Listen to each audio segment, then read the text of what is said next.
Hey guys, it's Kylie. It's Game of Thrones Day again, somehow. I've had a really busy, weird week, so I thought it would be nice if I did some asks and answer them for you guys while I finish coffee out of this Toronto mug that Julia gave me. Alright, first one. The Last Jedi said, "The show defense, LMFAO, I think shows that are pretty firmly rooted in fantasy, are kind of supposed to be poorly written, trite, predictable. It's part of a genre. In a way, I think it also mentally gratifies the viewer to be able to outwit and predict a world so distant from our own. The fact that they're trash is why people like them. They're a contemporary escape that's supposed to last the hour and then kind of melt away. It's badly written so the viewers feel smart." Oh my god. I mean, on one hand, I'm like kind of happy that there's some viewers that can admit it's trash. Like, called it trash. But what? Like, what? Yeah. I mean, you know, there actually is something to be said that genre fiction is kind of thought of, like, looked down upon, right? There's literature and then there's genre fiction. Julia actually had a really good piece about this on genre expectations, and I'll link that. But yeah, I mean, that's one of the worst things I've ever learned. Speculative fiction doesn't have to be shit. Like, there can be very well-written fantasies, and it can make you feel smart for being able to outwit it. Like just because a plotline is predictable, you know, in Legend of Korra, I always knew Korra was gonna triumph. There was no, like, mystery surrounding that, you know, but the smarts came from how rich the world was and how the plot unfolded and the character growth and looking back and seeing the value. So, okay. Avatar Will 113 said, "Euron's actor had an interview with Time. All of the psychopaths I've met in my lifetime have multiple personalities. Not like they're schizophrenic, but they can adapt to people they're surrounded with. He's, I'm assuming Euron, is a chameleon. Every single scene I want to try something else. When I come back for season 7, I was like, Dan, David, all the scenes you have written, I love every single line of it, but can we recreate him? I want to make him rock and roll. I want to make him a superstar." Okay, all of the psychopaths he's met? What? What? There's like a lot of concerning things here, and the biggest is that they seem to think that just writing a different character every scene is the mark of a well-written psychopath. Wasn't he also a hooligan in his last dinner? What the fuck? What are they doing with Euron? Okay, well, that sounds like it will be very dramatically satisfying. Thank you, Pilo Abslis, or however it's pronounced. The Impossible is Trevin, I'm sorry, I probably botched that, said, "Do you think there's hope for getting fantasy adaptations or original works that break from the example by GOT? Or are we doomed for poorly written Grimdark forever?" No, definitely not forever. Things are cyclical in nature, and media especially goes through kind of like, not memes, but trends. So, you know, in the 2000s, it was very like the epics, you know, it was Lord of the Rings that was taking everything by storm, and people were trying to sort of mark that formula. So I mean, Grimdark is a dying trend, I think. I mean, did Emerald City do well? Does anyone know if Emerald City do well? I'll be very curious to see how Westworld endures, because that to me was just like completely substanceless. But you know, in a more general sense, with everything going on in the world right now, it actually is, like, hard for artists to be sort of thinking of aspirational worlds right now. Like, that's not even a joke. It's very, you know, difficult to sort of pull yourself out of the scariness that's going on for a lot of people, a lot of marginalized people especially. And, yeah, you know, this is gonna pass as is this stage that we're in. It's just, you know, but there is a cultural give and take. So I think it's not a coincidence that we're seeing this. Then there's also all the Darkest Timeline bullshit, which is like, oh, hey, Nazis are on the rise. How can we get them to buy things? So, yeah, I don't know. I mean, I'm definitely had my fill of it, but I think it's temporary.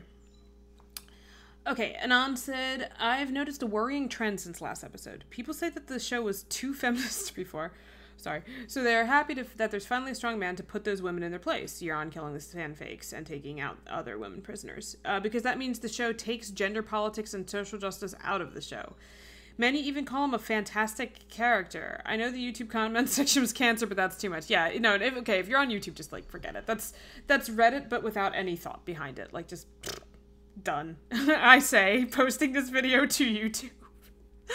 Like, I think people see what they want to see in it, and if they're the types of people that found Game of Thrones too feminist before, then that's very telling, because Game of Thrones is sexist trash, like, just measurably.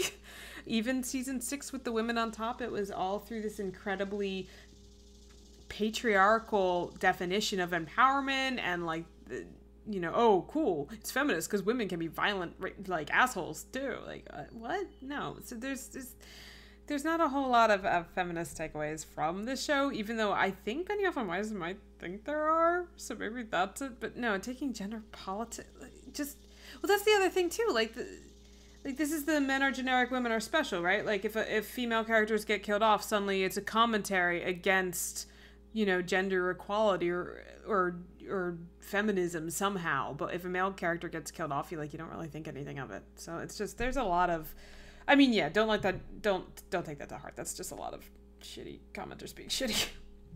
Anon said, "Hey Kylie, I was wondering if you had watched Why Dorne Failed in Game of Thrones series. It isn't an analysis like you or Julia's work, but rather it looks behind the scenes and quotes in D&D and everyone else is given on Dorne. It's 4 hours long. It would be interesting, quite an interesting take, and it points out D&D even did season 5 because they loved Laria's actress, Dear Farmer, not because they actually wanted to do the storyline. Yeah, that's Dragon Demands. He and I have actually had some good email back and forth too. So yeah, I've seen the video, you know, and Julia and I do try to pull in creator comments when we can. We do pull a lot of Game of Thrones quotes for our retrospectives and stuff like that. So I don't want to make it seem like we're closed off to that element of it. You know, I think it's definitely an interesting take on it. I don't think everything can be boiled down, and I've told him this, I don't think everything can be boiled down to, oh, they like the actor, therefore they do this. They do like actors. I think it's very telling that they do get taken with certain personalities, because that's 100% the case. We know that that's the case with, like, Lena Headey, especially, particularly. You can see that kind of thing happen. They love Maisie Williams, that kind of stuff. But yeah, you know, there's two sides to this, because there's they love the actor. You know, they thought that, you know, let's do Dorne. Frankly, they had time to burn. They can bring in a Dear of Armor who they really liked, and they felt that they could maybe tease something out that would be worth watching. But then at the same time, you have to look, what's the story that they crafted, and what tropes and what plotline did they make? Because, you know, oh, okay, they like seeing, you know, these actors emote, but what they wrote to make them emote is also very telling. Like, why did they find this to be necessary? So there's two sides to it. They're not just completely like, we need actors to emote at all times, and that's our only driving motivation. They you know, create what they think is the best television, and there's a lot of factors that go into it, and one of those factors is, unfortunately, which actor do we want to hang out with? So yeah, definitely an interesting take. He definitely does a wonderful job of pointing out the complete sloppiness that go into, like, every aspect of Game of Thrones. But he and I do have a little point of disagreement where I think you do have to keep in mind the tropes of the story they're crafting for, you know, a fuller picture. Anon said, "Do you think GOT's major divergence from and disrespect towards A Song of Ice and Fire is working to uninspire George R.R. Martin? Especially when considering the infinite praise it receives. I can't imagine him being happy, as his countless themes and narratives are completely ignored for cheap shock value and storytelling." I am so hesitant to do, like, headcanons for Martin, because I can't imagine he's thrilled with it either. There's actually a interview on that Dethroned documentary that had been released last year, and God, I completely forget who it was, but it was like someone in the business saying, like, I'm pretty sure Martin's not happy with this too.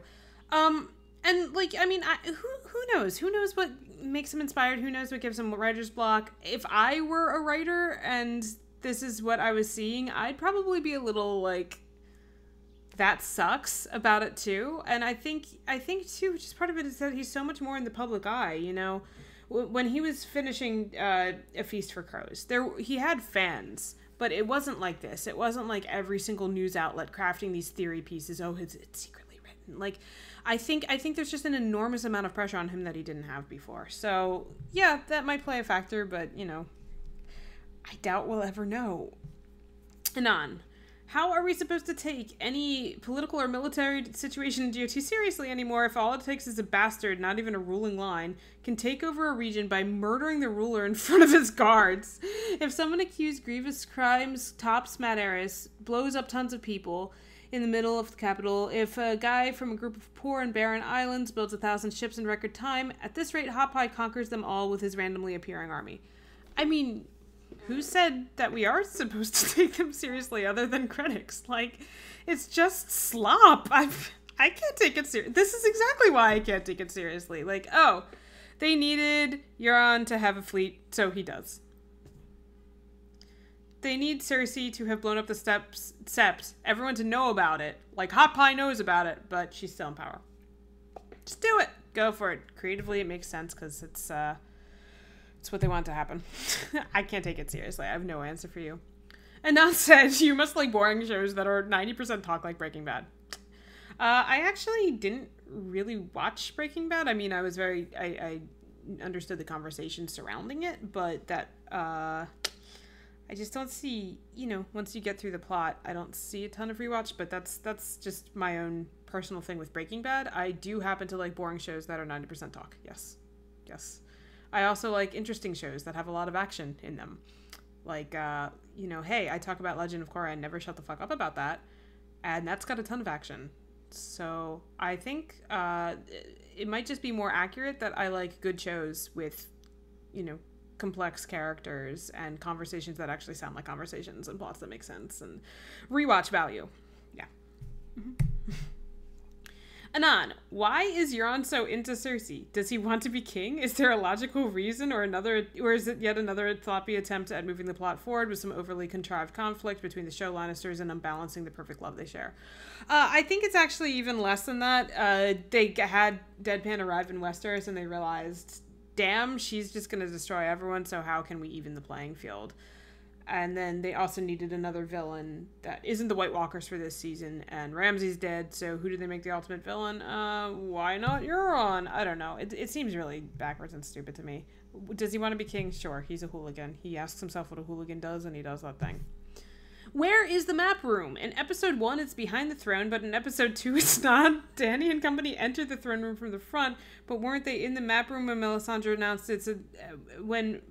announced? Maybe I'm misremembering. Honestly, I haven't been able to really pay attention to the logistics of Dragonstone. It's one map room set, so I don't know where the entrances are. I've never fucking seen that throne before. So that's what's really throwing me off about Dragonstone. But yeah, no, I'd have to rewatch and pay attention to it. Maybe we'll see it more in tonight's episode.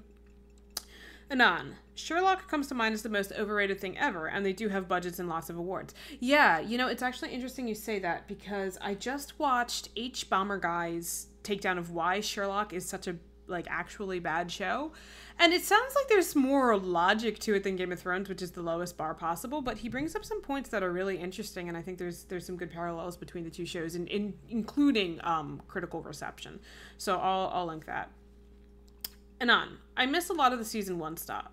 The show was a completely different monster, both visually and narratively speaking. I actually liked that weird braided hairstyle that was fashionable in King's Landing. And whatever happened to the stunning armor show Loras wore for the Hands tourney? It was so pretty and evocative of the aesthetics described in the book. I miss a lot about season 1. And yeah, some of it was not the best looking. I know people bemoan a lot of what happens. Marge's burrito dress was season 2. But yeah, I think it just created a fuller, richer picture, even if there were aspects to it that were a little camp or something. It just made sense. I loved season 1. I fucking loved the show.